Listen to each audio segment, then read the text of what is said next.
Assalamualaikum warahmatullahi wabarakatuh. Berjumpa lagi dengan saya, Bu Sofi. Bagaimana kabar anak-anak nih? Semoga anak-anak dapat menyimak video ini dalam keadaan sehat dan semangat sehingga pembelajaran kita kali ini dapat berlangsung dengan baik. Amin. Sebelum itu, mari kita berdoa untuk mengawali pembelajaran. Bismillahirrahmanirrahim. Silahkan mulai berdoa sesuai dengan agama dan kepercayaan masing-masing.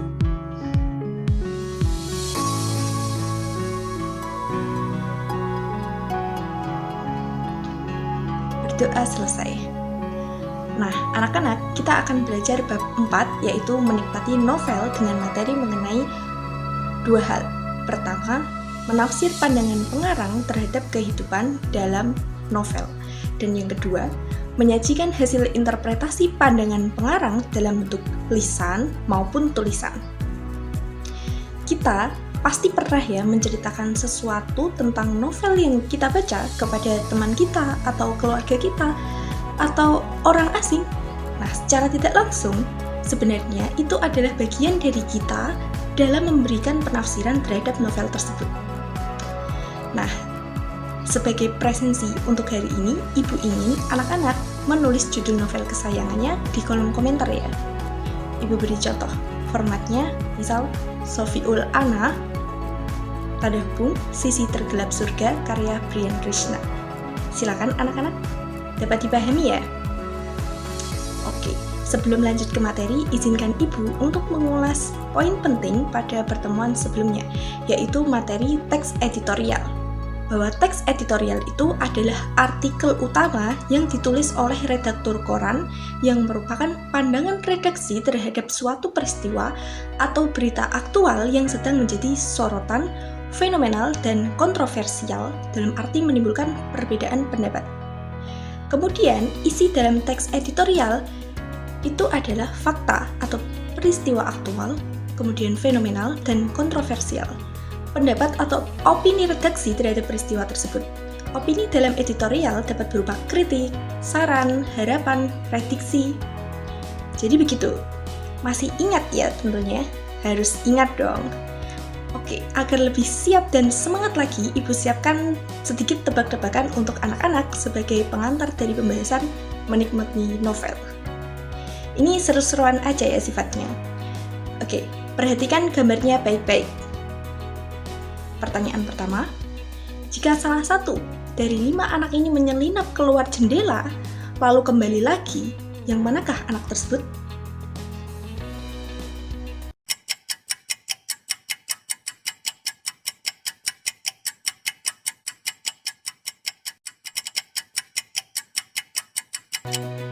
Sudah punya jawabannya? Yang benar adalah gadis yang dilingkari merah, karena dia memakai sepatu untuk keluar lalu masuk lagi. Masih fokus? Lanjut ke pertanyaan kedua. Dari gambar unicorn ini, mana yang berbeda sendiri?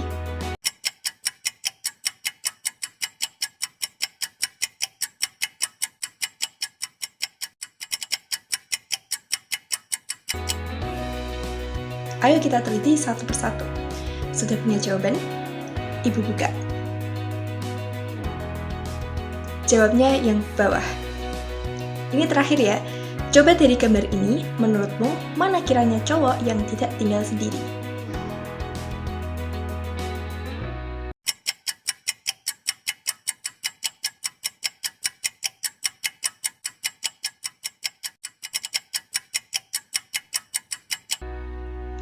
Siap?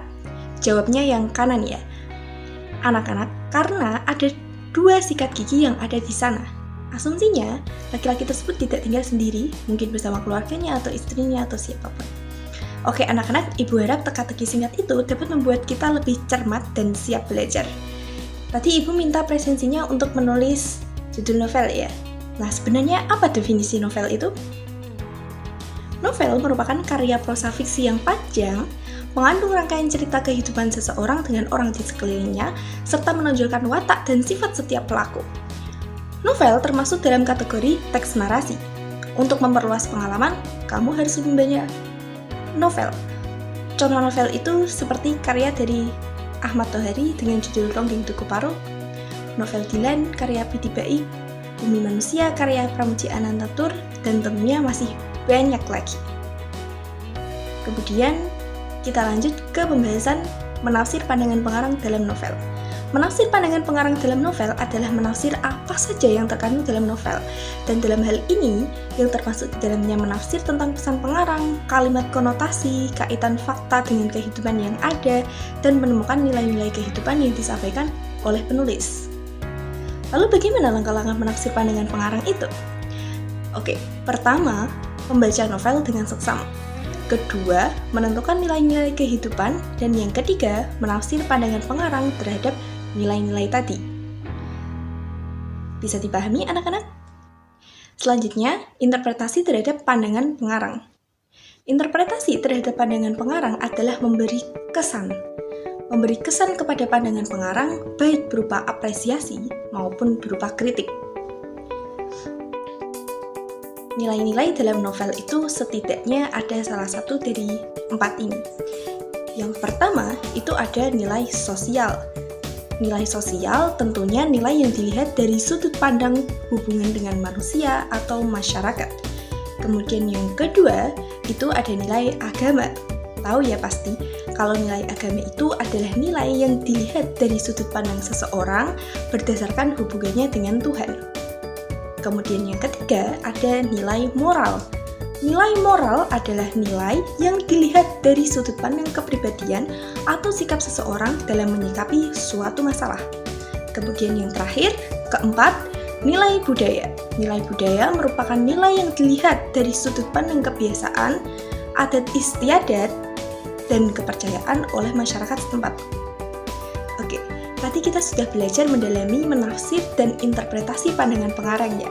Selanjutnya, bagaimana kita menyajikan hasil interpretasi terhadap pandangan pengarang, baik secara lisan maupun tulisan. Selain tema yang diusung, perbedaan yang ada adalah cara menyajikan cerita dan sudut pandang pengarang. Setiap pengarang tentunya memiliki pandangan masing-masing dalam menyikapi suatu hal yang biasanya tergambar pada karyanya.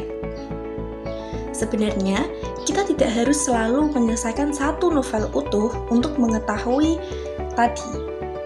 Misalnya anak-anak, setelah ibu membaca beberapa penggalan novel dari Laskar Pelangi karya Andrea Hirata, ibu jadi dapat menemukan interpretasi pandangan pengarang dalam novel tersebut. Kalau anak-anak tertarik membacanya, ibu sarankan membeli di Gramedia atau toko buku terpercaya ya. Jangan beli bajakan. Dan beberapa penggalan novel ini sudah ada dalam buku cerdas-cerdas yang sekarang kita jadikan acuan. Masih dalam novel yang sama, Laskar Pelangi juga tidak hanya memuat unsur-unsur intrinsik, tapi juga unsur ekstrinsik. Unsur ekstrinsik masih ingat ya? Unsur ekstrinsik itu nilai-nilai yang ada di luar novel tersebut atau unsur yang berada di luar tersebut. Misalnya ada nilai kehidupan, latar belakang pengarang, dan latar belakang masyarakat. Ya, betul sekali, novel tidak lepas dari latar belakang kehidupan si pengarang, entah itu dari segi budaya, kepercayaan, lingkungan, tempat tinggal, dan sebagainya. Jadi beberapa unsur ekstrinsik yang dibahas dalam novel inilah. Ada pertama, latar belakang tempat tinggal atau lingkungan tempat tinggal pengarang yang memengaruhi psikologi penulisan novel. Apalagi novel Laskar Pelangi ini merupakan adaptasi dari cerita nyata yang dialami oleh pengarang secara langsung. Letak tempat tinggal pengarang yang jauh berada di Kampung Gentung, Belitung Timur, Sumatera Selatan, ternyata memang dijadikan latar belakang tempat bagi penulisan novel ini. Kemudian yang kedua, ada latar belakang sosial dan budaya. Dalam novel ini banyak sekali mengandung unsur-unsur sosial dan budaya masyarakat yang bertempat di Belitung.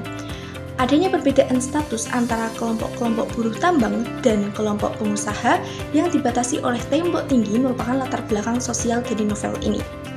Interaksi antara kedua kelompok ini memang ada dan saling ketergantungan. Kelompok buruh tambang membutuhkan uang untuk melanjutkan kehidupannya, sedangkan kelompok pengusaha membutuhkan tenaga para buruh tambang untuk menjalankan usahanya. Kemudian yang ketiga, ada latar belakang agama atau religi. Latar belakang agama atau religi si pengarang sangat terlihat seperti pantulan cermin dalam karya novel Laskar Pelangi ini. Dalam beberapa penggalan cerita, pengarang sering menyelipkan pelajaran-pelajaran seputar keislaman. Kemudian yang keempat ada latar belakang ekonomi. Sebagai masyarakat Belitung mengabdikan dirinya terhadap perusahaan-perusahaan timah. Diceritakan dalam novel ini bahwa Belitung adalah pulau yang kaya dan sumber daya alamnya. Akan tetapi, tidak semua masyarakat Belitung dapat menikmati kekayaan alam itu. Latar belakang ekonomi dalam novel ini diambil dari masyarakat Belitung kebanyakan yang tingkat ekonominya dalam tingkatan rendah, padahal sumber daya alamnya tergolong tinggi. Kemudian yang kelima ada latar belakang pendidikan. Di dalam novel ini terdapat banyak sekali nilai-nilai edukasi yang disampaikan oleh si pengarang. Pengarang tidak hanya menceritakan, namun juga menyajikan berbagai ilmu pengetahuan dan diselipkan dalam ceritanya. Begitu banyak cabang ilmu pengetahuan yang diselipkan, yakni seperti sains, kimia, fisika, astronomi, biologi.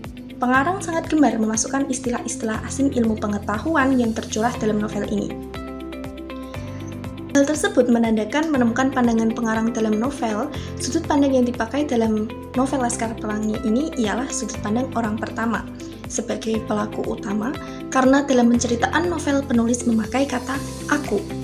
Tokoh aku di dalam novel ini dikisahkan paling dominan sehingga tokoh atau pelaku utama merupakan tokoh aku. Sekarang Ibu akan memberikan contoh menafsirkan dan interpretasi pandangan pengarang dalam novel dengan memperlihatkan kutipannya. Berikut ini kutipan novel Sang Pemimpi karya Andrea Hirata. Bisa diperhatikan bersama ya. Oke, kita baca bareng-bareng. Jimbron adalah seorang yang membuat kami takjub dengan 3 macam keheranan. Pertama, kami heran karena kalau ia mengaji, selalu diantar seorang pendeta. Sebetulnya beliau adalah seorang pastor karena beliau seorang Katolik, tapi kami memanggilnya Pendeta Giovanni. Rupanya setelah sebatang kara seperti arai, ia menjadi anak asuh sang pendeta. Namun pendeta berdarah Itali itu tidak sedikit pun bermaksud mengonversi keyakinan Jimbron. Beliau malah tak pernah telat jika mengantarkan Jimbron mengaji ke masjid. Interpretasi pandangan pengarang yang dapat kita ambil dari kutipan tersebut adalah nilai-nilai kehidupan. Yang pertama, ada nilai religius atau agama, bisa dilihat dari tokoh Jimbron. Kemudian yang kedua, ada nilai sosial yang bisa dilihat dari si pendeta tersebut. Lalu mengenai penyajian pandangan pengarang, kita dapat menyajikannya sebagai berikut. Mari kita perhatikan bersama. Pengarang menghadirkan tokoh Jimbron dalam novel Sang Pemimpi mencerminkan tokoh yang taat beragama dengan mengaji setiap harinya. Walaupun dia hidup di lingkungan agama yang berbeda, yaitu bersama dengan orang-orang yang memeluk agama Katolik. Kemudian, pengarang juga menghadirkan cerminan toleransi dan jiwa sosial melalui tokoh pendeta. Interpretasi pandangan pengarang sangat setuju. Dengan pandangan pengarang melalui tokoh Jimbron, pengarang memberikan gambaran kehidupan religius walaupun hidup berbeda agama, dan pengarang juga memberikan gambaran cerminan toleransi dan jiwa sosial melalui tokoh si pendeta tadi. Bagaimana? Sudah dapat memahami materi yang kita pelajari hari ini? Untuk mengasah kemampuan anak-anak, Bu Sofi mau membagikan tugas untuk menginterpretasi dan menyajikan pandangan pengarang terhadap kutipan dari novel 99 Cahaya Langit di Eropa. Berikut tulisannya.